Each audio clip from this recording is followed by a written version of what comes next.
Hello everyone, Fluffy here, back with a health update real quick. Still having problems with filming through the editor. This is my second take of this video. Even using the external mic, it froze and then no audio. So instead of doing a voiceover, because I had a lot to say, I'm going to try and do like I did before and just use the camera program. And I did a little snippet and there was no delay, so hopefully there won't be an issue. As you saw in the title, this is just an update of what's been going on with my health. I've had a couple of appointments, changes in medication. So if you're not interested, which is fine, go ahead and click out and wait for the next video. Okay, so where should we start? Let's start at the beginning. Y'all know that I've been on Cymbalta for some time now to help me get a hold of the depression and emotional issues that I've been having, which always is associated with the fibromyalgia. Last you heard, I had gone up to 60 milligrams a week or 2 weeks ago. Time gets away from me. How is it working? Big improvement. I still, when I think about leaving the house, I'm like, but once I'm out, then I'm glad that I got out, which is unlike what I've been feeling recently, talking myself to going out. And then when I do go out, I can't wait to get back home. And that's not the case anymore. So I'm glad for that. So hopefully that will improve and get me back to more normal levels of behavior, feelings, etc. Any of y'all that are interested in wanting to maybe talk to your physician about it, side effects, first 2 doses, no really side effects. When I did go up to the 60 milligrams, it was just the first day of the cotton in my head and some nausea the first couple of days. No nausea now from that. No cotton. I do still have the sweating, but not as all the time like in the beginning. I still sweat. At night I'll start sweating, or just sitting here on my recliner, I'll sweat for a little while and then it'll stop. So if that's the only side effects that I have and it's working like I want it to, like I told y'all before, that's a small price to pay. So that's really good. I'm really happy about that. The next thing is, last week I went to my regular doctor for my diabetes checkup. I was real nervous. I mean, I'm nervous every time I go in, but I was real nervous this time. They showed my weight as 280, which meant for them, I lost 6 pounds since the last time I saw them. My scale said like 284, like 0.8 or something. And I was looking straight at it, and to me, it looked like, because they used the one with the weights, the old-fashioned one, I thought it said 283. She was at an angle, and so I think she saw the 280, but 283 would be more accurate from what my scale says. A1C, it was 6.3 last time. It went down to 6.1 this time, and 5.7 is normal blood sugar.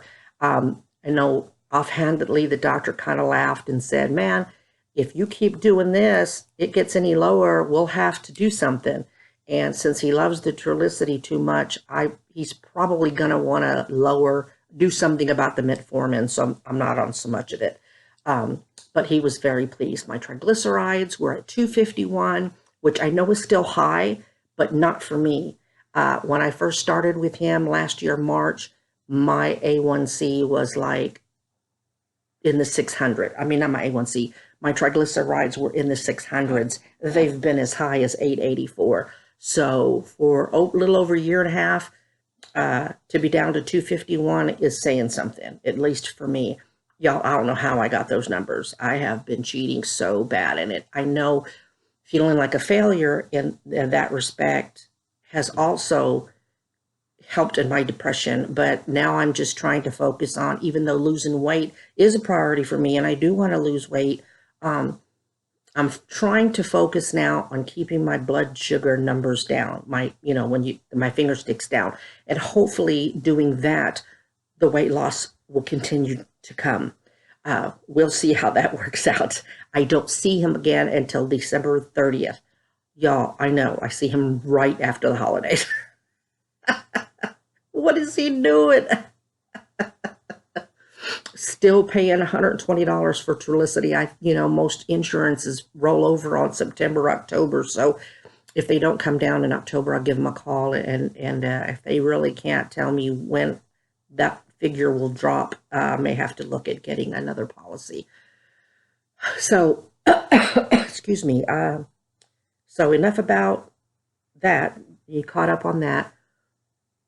My shoulder. As many of you oldie goldies know, I've been having problems with my shoulder for almost a year now. We get fibro pain. Most of your pressure points are in this area. But I knew something was wrong with my shoulder, and so went to the ortho guy, got tired of waiting on my primary.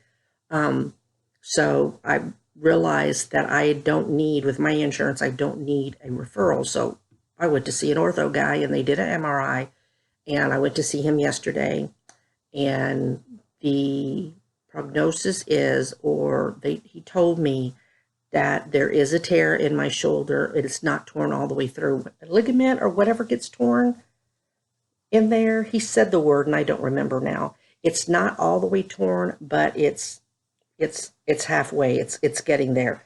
And while he was gone, and I say I stole the picture, it's my freaking arm, right?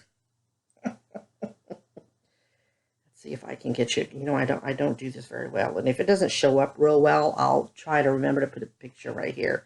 Yeah, emphasis on try. Let's see if you can see it. If I can make that happen.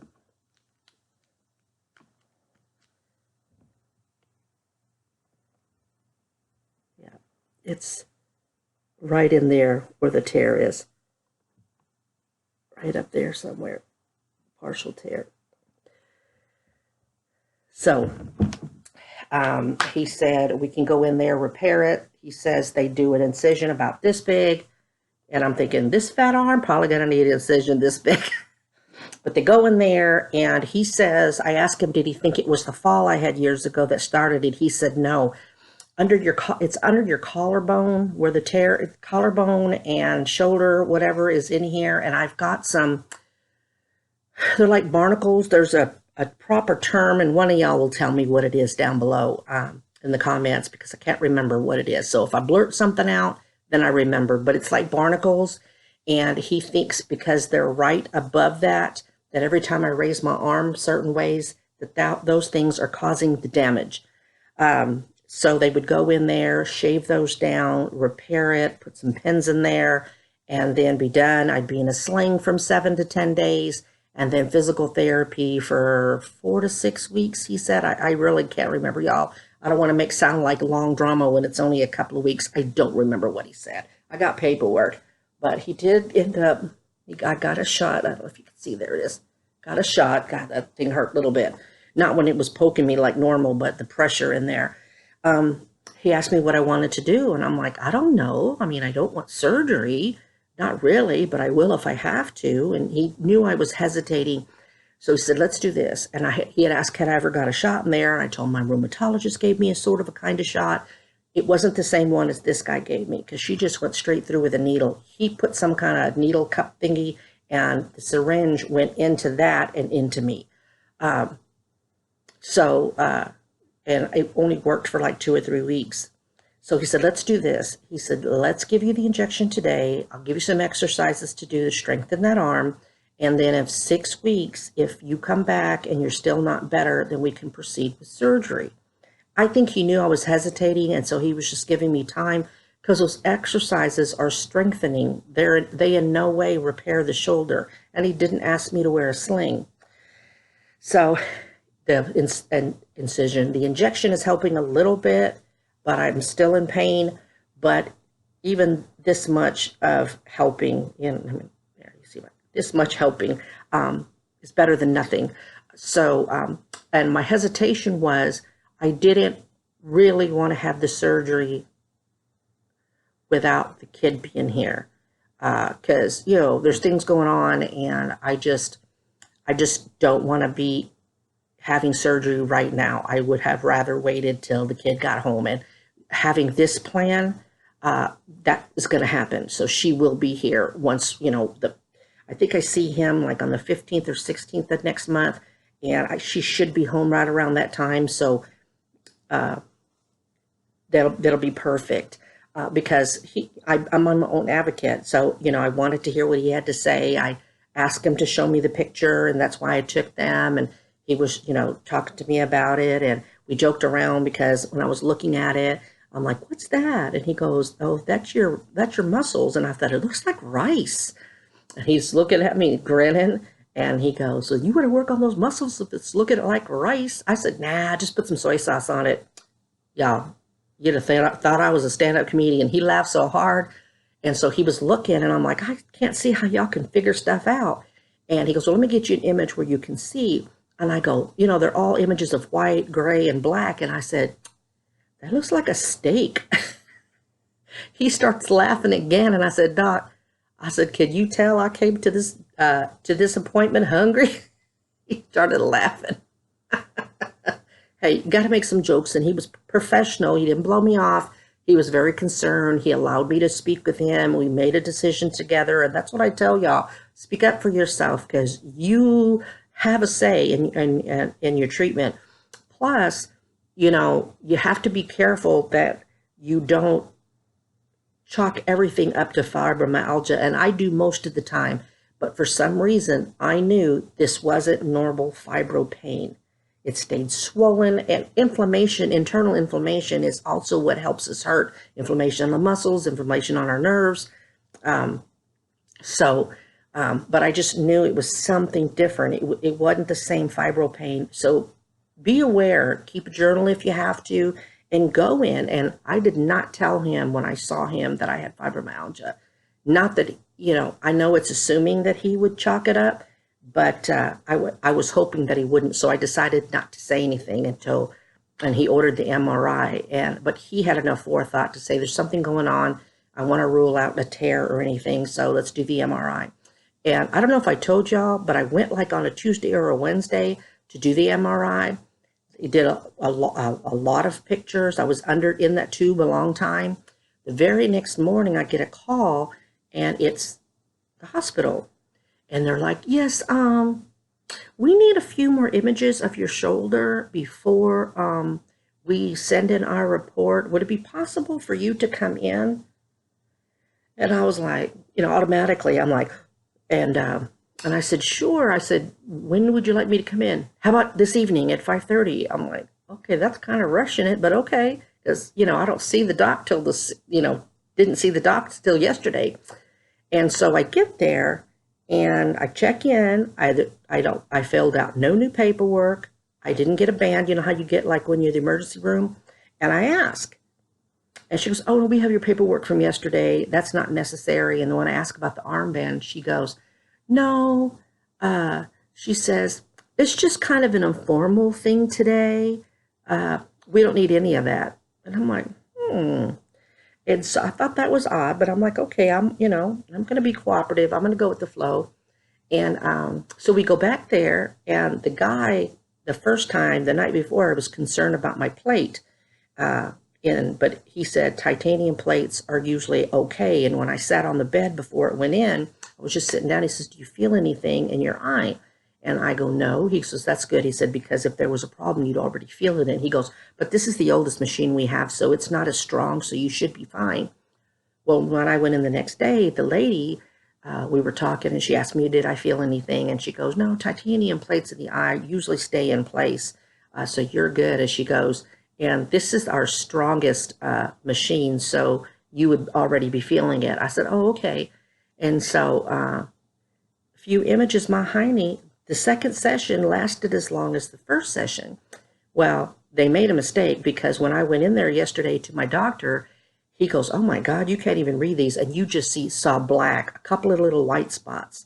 So they messed up. They didn't come out. And I don't understand why. They just didn't tell me, because when I told the lady, I said, this isn't just a few images, ma'am. I said, this lasted as long as yesterday's session. She goes, oh, did it? Oh, and blew me off. Oh, go ahead and get dressed. Go ahead and we'll go back, take you back to the dressing room. If they had called me and said, Miss Fluffy, can you come back in tonight? Apparently we didn't get any good images. It's an old machine and it didn't come through. We really need to redo them so your doctor can read them. Can you come in? I would have said, fine. People make a mistake. You know what I mean? I don't know. Everything just seemed kind of shady, but we got it done. But I'm one to ask questions.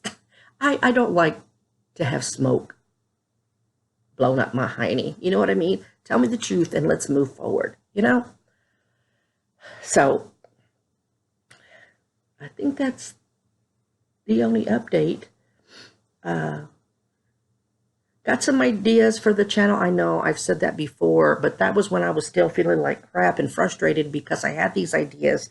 But I've got some things in mind. I got a notebook. I want to start jotting things in there. I'm getting frustrated about my camera situation. I know I have my phone, but I don't like filming with it because, I don't know, it gives good images, but the stand, too high, too low, it's just hard. I really need a camera. I mean, I don't need a highfalutin camera. You know what I mean? I'm not Toddy Westbrook, for heaven's sake. But so I'm looking into doing that. It'd be a better microphone. This microphone fell. I hope y'all can hear me.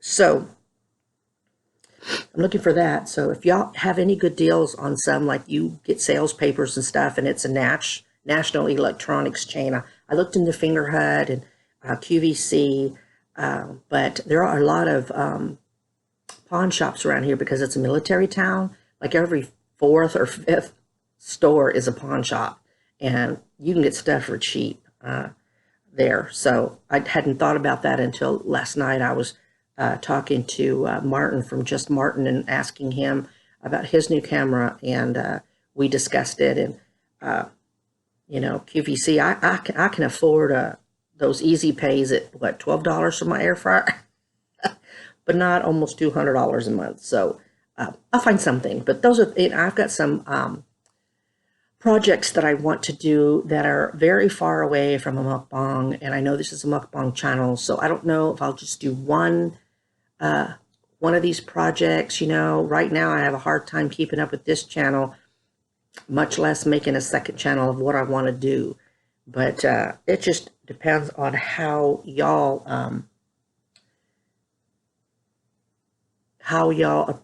receive it.